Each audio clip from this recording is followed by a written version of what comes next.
thinking without the boundaries of what other people have done is really kind of the fuel that drives entrepreneurship. And that's really the lifeblood of the economy, and it's the lifeblood of innovation.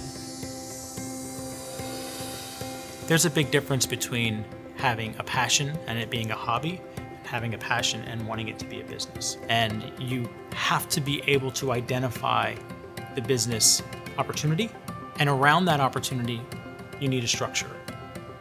Starting a company is not easy. Getting through the first 6 months is not easy, and it only gets harder. No one's going to give you money to see if your idea can make money. You have to show them that this business is scalable, viable, and it meets a need in the market, and that it can be profitable.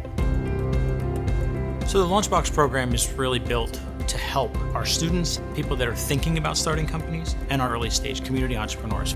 This is really an initiative that came from President Barron. They really wanted to emphasize that we do a lot more for the Commonwealth than just provide education to Pennsylvania students. We are really a big driver of economic development, and this was an opportunity for us to really formalize that process, and establishing these launch boxes was a tremendous way to highlight everything that Penn State does. So the core mission of the program is really to inspire.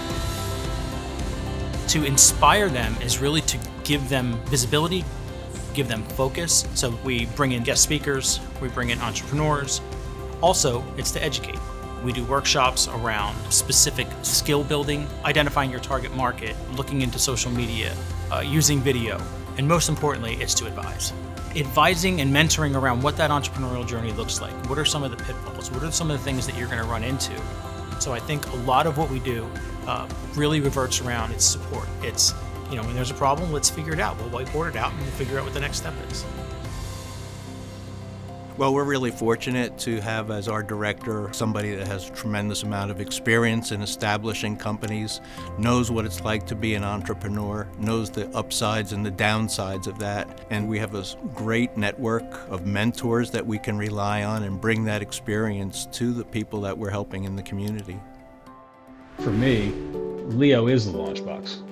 We get on the phone together and just kind of review where things are and what are the challenges and frustrations and where am I in the project. And, he always seems to be able to pull just that thing out that I need to hear at the moment. In my mentorship conversations with Leo, we meet every couple of weeks to talk about the challenges that I'm facing and how he would help.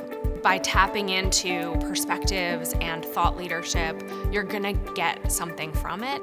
Especially if you're thinking about launching something that's a really scary moment. Utilizing the guidance and feedback from people who have been there before, who have walked the walk, is incredibly valuable. We'd love to see students come out of this and think, wow, I really can start my own company, and this is something that I want to do based on what I learned at the Great Valley LaunchBox. I think the biggest challenge that the LaunchBox faces today is resources. And I think the largest element of resources is philanthropy. We've been very fortunate that we've had some generous donors helping us out, but that's a big challenge for us to be able to continue to serve the community the way we have based on the funding that we have for this program.